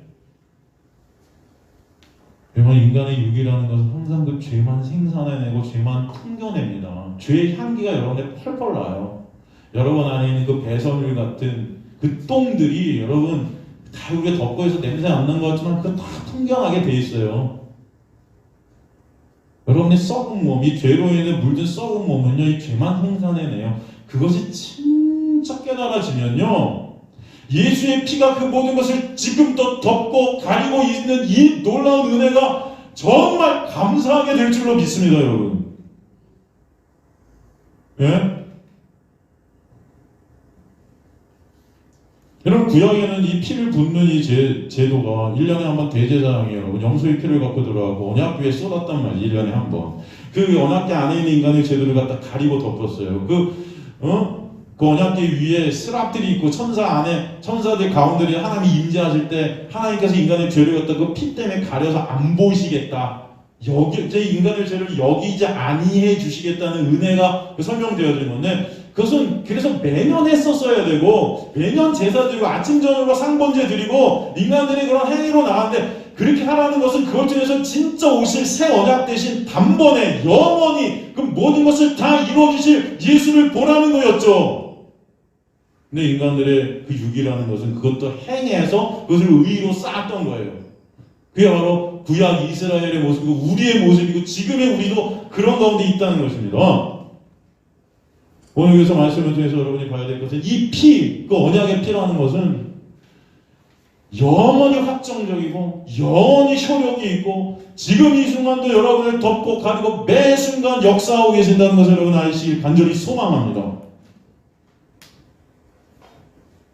요한일서 1장 7절 보면 그가 빛 가운데 계시면 우리도 빛 가운데 행하면, 빛 가운데 행한다는 것은 우리가 뭐 착하게 살고 이런 게 아니에요. 예수의 빛 안에 있게 하신다면, 예수의 빛이 우리를 비칠 때, 그러면 그 예수의 빛 때문에 내 실존이 드러나게 되고 예수가 아니면 안 되는 나의 존재를 보여서 예수가 사귐이 있게 하시고, 그러면 그 아들의 예수의 피가 우리를 모든 데서 깨끗하게 하시는 것임을 알게 하시는 거예요. 깨끗하게 하실 것이다가 뭐로 쓰였다고 그랬어요? 헬라어 언어로. 제가 말씀드렸었어요. 현재 진행형.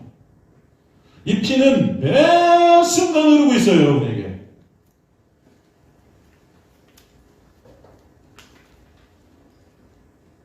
내 입으로 이것만 회개하면 이것만 용서하고 이런 게 아니에요, 여러분. 십자가에서 모든 죄를 다. 그러니까 여러분은 그냥 다 죄만 생산해내요. 제가 지금 설교할 때도 죄를 생산해내요, 제 자신이. 여러분, 이런 말씀 드리면 여러분 은혜가 안 되겠지만, 어떻게 목사님이 그러실 수 있어요? 여전히 제 의 쌓으려 하는 제 죄가 풍겨나요. 제 자신이 느껴져요.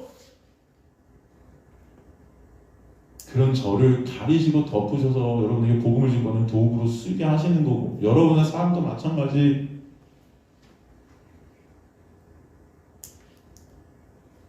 주님께서 그 흘리시는 피는 바로 이거 언약의 피예요. 그래서 여러분, 근데 우리나라 성경에는 이 언약의 피라고 이렇게 해석되어 있지만, 여러분, 이 사본들이 여러 개 있습니다. 우리 이 사본은 카톨릭 사본이에요, 사실 이게. 근데 더 오래된 사회 사본, 알렉산드리아 사본, 이런 사본들이 있거든요. 그 사본에는 여러분 이렇게 기한 쓰여 있지 않아요. 이 알렉산드리아 사본, 이 베자 사본 같은 사본에는 이 약속이라는 헬라어 디아데케라고 하거든요. 이 약속이라는 디아데케 앞에 그 언약의 피, 약속의 피라는 그 디아데케라는 단어 앞에 카이네스라는 헬라어가 들어 있습니다. 저는 그게 맞다고 봐요. 저는 이거는 여러분 우리나라 개혁개정에는 그냥 이렇게 내가 흘리는 바 이건 그냥 언약의 피다 그랬는데 이 카이네스란 단어는요 어떤 단어냐? 여러분 한번 맞춰보십시오. 여러분 모르시죠? 이거 모르시는 단어 알아요. 그래도 한번 맞춰보세요. 이게 어떤 단어일까요? 아 재밌다. 한번 문제 내보세요. 어떤 단어? 이 카이네스가 무슨 뜻일까요? 처음 들어보시는 단어일 수 있어요. 근데 이 카이네스가 무슨 뜻일까요? 한번 맞춰보세요. 약속 앞에 붙은 단어예요. 디아데케라는 약속 앞에 카이네스가 붙어 있어요. 다른 사본에 우리나라 성경은 빠졌어요. 그게 알렉산드리아 사본, 베자 사본 같은데 이게 붙어 있으면 이 카이네스라는 단어가 어떤 뜻일까요? 한번 찍어보십시오. 아 이런 것일 거야. 예측이 하실 수 있어요. 혹시 뭘까요? 네? 권사님 뭐라고 하셨죠? 알았어요. 카이네스 이게 뭐 어떤 뜻일까요? 괜찮아요. 붙여주셔도 돼요. 어차피 여러분 모르시는 단어예요. 이거 제가 처음 말씀드리는 거예요. 근데 한번 추측해 보시라는 거예요. 우리 왜 영어 같은 거 학원에서 독해할 때도 단어 다 몰라도 추측해서 단어 독해하죠. 그죠? 우리 독해 잘하시는 분 유진자매님 그죠? 은지야 그지? 아니 은서야 단어 몰라도 독해 되지? 이게 어떤 뜻이냐면은 새로운 그러니까 그냥 언약이 아니라는 것입니다. 어떤 언약? 새 언약. 아시겠어요? 거의 적으세요. 성경을 새로 번역하는 것 같아서 죄송한데 새 언약. 새 언약이 뭐예요? 간단하잖아요. 신약. 그죠? 예수가 뭐다? 신약. 아시죠? 구약은 율법이죠. 그 율법을 통해 우리는 우리 자신의 힘으로는 구원을 이룰 수 없는 실패할 수밖에 없는 종자임을 깨닫게 하죠. 거기서 근데 끝이 아니라 그러므로 우리에게 어떤 언약을 주신 거예요? 새 언약. 그걸 어떻게 주시는 거예요? 예수의 피로 십자가에서 예수께서 이루심으로 말미암아 새 언약이 떨어지게 하신 거죠. 그래서 그냥 언약의 피가 아니고 어떤 언약의 피다? 새 언약의 피다. 이것을 꼭 아시기 바랍니다. 할렐루야. 그죠? 새 언약의 피예요. 새 언약의 피. 예레미야 30장 31절 34절이 그 말씀 아닙니까? 여호와의 말씀이냐 보라 날이 이르니 내가 이스라엘 집과 유대 집에 새 언약을 맺으리라. 보라 날이 이르러요. 그 날, 그 십자가에 예수께서 이루신 그 날이 올 거예요. 여러분 그게 새 언약의 날이에요. 그 전까지 다 옛 언약 구약이었습니다. 그 구약은 뭐예요? 내가 그들의 조상들의 손을 잡고 애굽 땅으로 인도해내던 나라에 맺은 것과 같지 않은 것, 바로 그게 구약이에요. 하나님이 그들을 이끌고 인도해내도 인간들은 안 따르더라. 그들의 남편이 되었어도 이 언약이 안 되더라. 그 인간들이에요. 그러나 그날 후에 내가 이스라엘 집과 맺을 그 새 언약은 이러하니 곧 내가 나의 법을 그래서 어떻게 한대요? 밖에 두어서 지켜야 될 대상의 법이 아니라 그러면 그 법을 갖다 어긴 우리가 돼서 정죄받을 수밖에 죽을 수밖에 없는 우리가 되니까 이 법을 우리 안에 새겨버리신대요. 그냥 그러면 더 이상 지켜야 될 대상이 아니고 이미 다 지킨 자들 되게 하시는 거예요. 이해가 되시죠?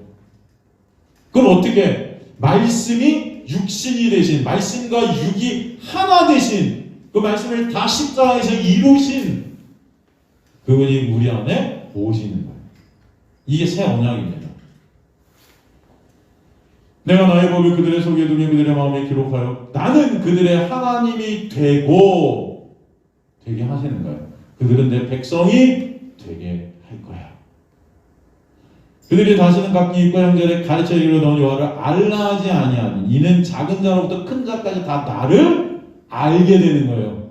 여러분 오늘도 그래서 말씀을 통해서 여러분에게 예수 그리스도가 알게 되어지는 은혜가 있게 됨을 저는 믿습니다. 그게 바로 새 언약의 역사예요. 내가 그들의 악행을 사하고 다시는 그 죄를 기억하지 않는데요. 누구 때문에? 예수 때문에. 여러분 여전히 죄만 생산해내고 있지만 예수께서 새 언약 되신 그분께서 그 십자가의 보혈을 다 가리시고 덮으시고 지금도 역사하셔서 다 잊으시는 거예요. 그 영이 우리 안에 오셔서 예수가 우리 안에 찾아와 우리를 이끌고 계신 거예요. 그래서 8장 6절에 13절은 그러나 이제 그는 더 아름다운 직분으로 오시 그는 더 좋은 약속으로 세우신 더 좋은 언약의 중보자시라. 새 언약. 저 첫 언약이 무음하였더라면 둘째 것을 요구할 일이 없었으려니와. 그럼 첫 언약은 흠이 있다는 거예요, 없다는 거예요? 있다는 거죠. 완벽한 게 아니라 그걸 통해서 새 언약을 보여주는 도구였다는 것입니다. 그건 완벽한 게 아니에요. 그들의 잘못을 지적하여 말씀하시되 주께서 이르시되 볼지어다 날이 이르니 내가 이스라엘 집과 유다 집과 더불어 새 언약을 맺으니 그 새 언약을 위해서 준비하신 게 구약이라는 것이지 구약을 지켜서 인간들이 의로워질 수 있다 없다? 없다. 근데 우리는 여전히 구약을 통해서 의로워지려고 우리의 그런 야욕이 있다는 거예요. 이 지금 히브리서 이 9절에서 이 8장 9절에서 13절까지가 이 말씀하시는 게 뭐예요? 다 조금 아까 예레미야 30장 31절 34절의 말씀을 그대로 인용한 것입니다. 사도 바울이. 내가 그들의 불의를 긍휼히 그들의 죄를 다시 기억하지 아니하리라. 새 언약이라 말씀하셨으니 첫 것은 낡아지게 하신 것이니 낡아지고 쇠하는 것은 없어져가는 것이다. 이 구약은 다 사라지는 것이에요. 새 언약이 오므로. 그죠? 새 약속이 오면 옛 약속은 자연히 사라집니다, 여러분.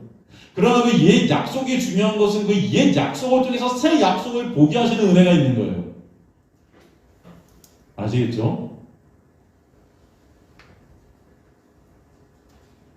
그래서 주님께서 십자가에 달리신 그 놀라운 역사는 바로 새 언약 대신 예수 그리스도의 놀라운 은혜를 우리에게 설명해 주시는 이 성찬의 은혜를 말씀해 주시는 거예요, 여러분. 그러면서 재밌는 말씀을 하시죠. 29절에 그러나 너에게 이르노니 내가 포도나무에서 난 것을 이제부터 내 아버지의 나라에서 새 것으로 너희 함께 마시는 날까지 마시지 아니하니라. 오늘 설교가 길어지네. 죄송합니다. 오늘만 길게 할게요, 여러분. 제가 성찬절 날도 되게 설교가 길어서 제가 마음을 먹어서 사실 오늘 짧게 해야지. 그래서 어제 내가 사실 짧게 준비한 것 같았는데 이렇게 긴 줄 몰랐습니다. 죄송합니다. 집안에서 여러분 들으시는 분들도 힘드실 텐데. 그래도 이것만 하고 끝내겠습니다. 이거 안 하고 끝내려니까 좀 뭔가 그러네요. 29절만 하고 끝내겠습니다. 여러분 내가 포도나무에서 난 것이 이제부터 내 아버지의 나라에서 새 것으로 너희와 함께 마시는 날까지 마시지 아니하니라. 이게 무슨 말씀이에요? 예?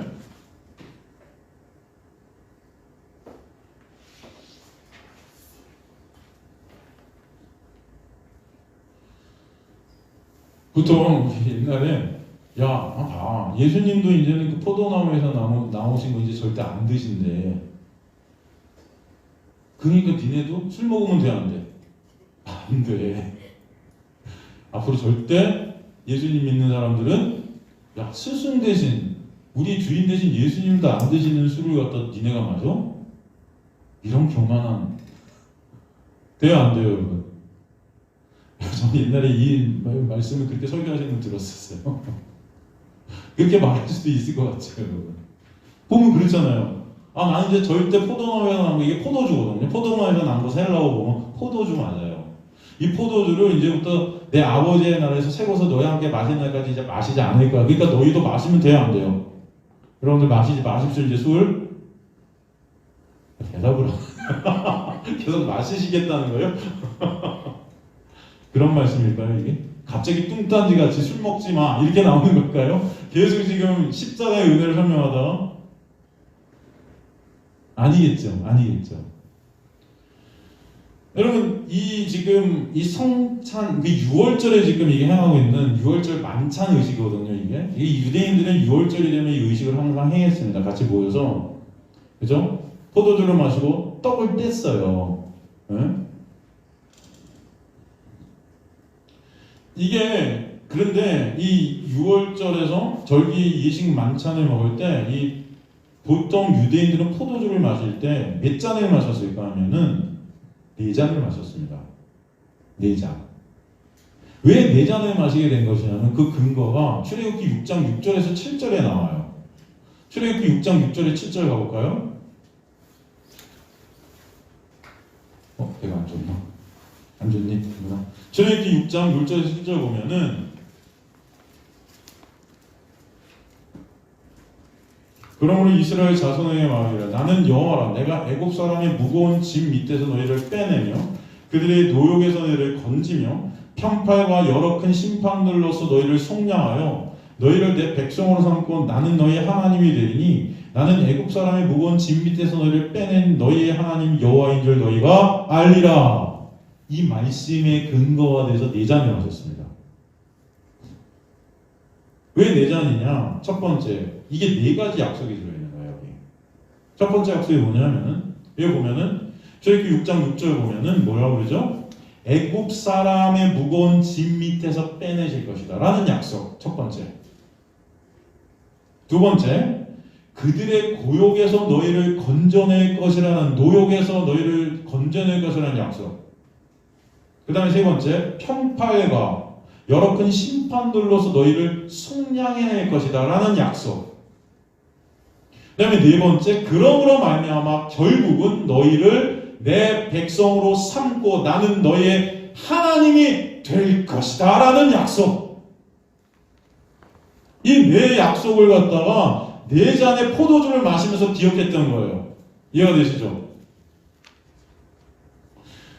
출애굽이라는 게 그렇잖아요. 그 문설주에 가는 그 피, 이 포도주가 그것을 갖다 상징하는데 그 피가 뭐예요? 이렇게 될 것이라는 걸 상징하는 거. 그래서 이것들을 갖다 하나하나씩 나눠서 그것을 기억해내는 거죠. 기념하는 거예요. 이게 성찬이에요. 그죠? 이게 뭐예요? 영생. 우리에게 참 생명을 주신 하나님의 놀라운 구원의 서정의 역사입니다. 이 출애굽 역사라는 게 우리 구원의 역사를 갖다 보여주는 그림이잖아요. 여러분 지금 1번부터 3번까지의 약속은 그럼 무엇을 통해 이루시는 거예요? 결국 예? 그 피, 문설주와 문방에 말린 어린 양의 피, 그 피는 것 십자가에 설리신 예수 그리스도의 보혈, 그죠?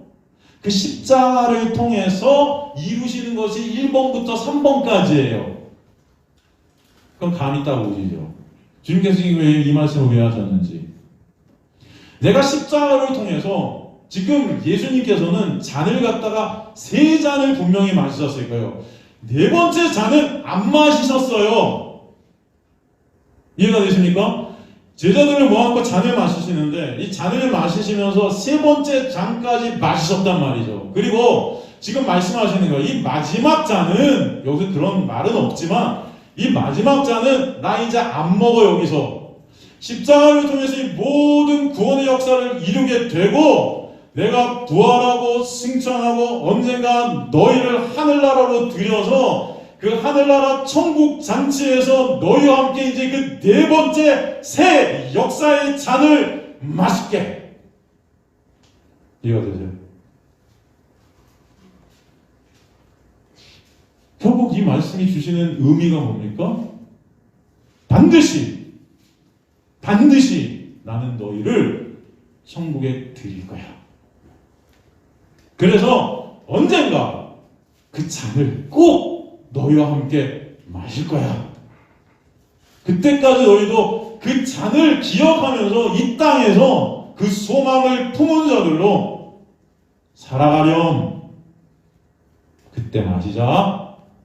아시겠습니까, 여러분? 그 예수님의 놀라운 은혜의 말씀인 거예요.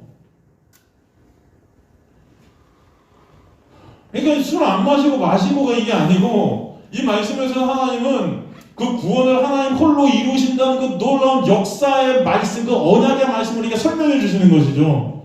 니네 지금 모습들을 봐. 이 제자들의 모습들을 보세요, 여러분. 여전히 예수님을 따르면서 진의 이익과 진의 유익을 쫓아요. 육의 자기 자신의 육의 영광을 위해서 예수님을 쫓고 있었던 제자들의 모습이에요. 그죠? 그 무리들의 모습, 떡이 좋아서 그냥 배나 부르려고 쫓았던 그런 고멜과 같고 예수님 부인하는 베드로와 같은 모습이 여전히 우리 안에 지금도 흐르고 있어요, 없어요? 있어요, 없어요? 있잖아요. 그런 걸 볼 때 여러분, 우리는 하늘나라를 하고 예수님과 이 잔을 못 마셔야 맞아요. 한번 생각해보세요. 우리 힘과 노력으로 그 잔을, 예수님과 새 잔, 이 네 번째 잔을 마실 수 있겠습니까, 여러분이? 없잖아요. 우리는 안 돼요, 여러분. 절대로 우리는 이거 못 마십니다. 그래서 예수님께서, 야, 지금 니네 모습은 요 모양 요 꼴이야, 맞아. 그렇기 때문에 내가 이거 이룰 거야.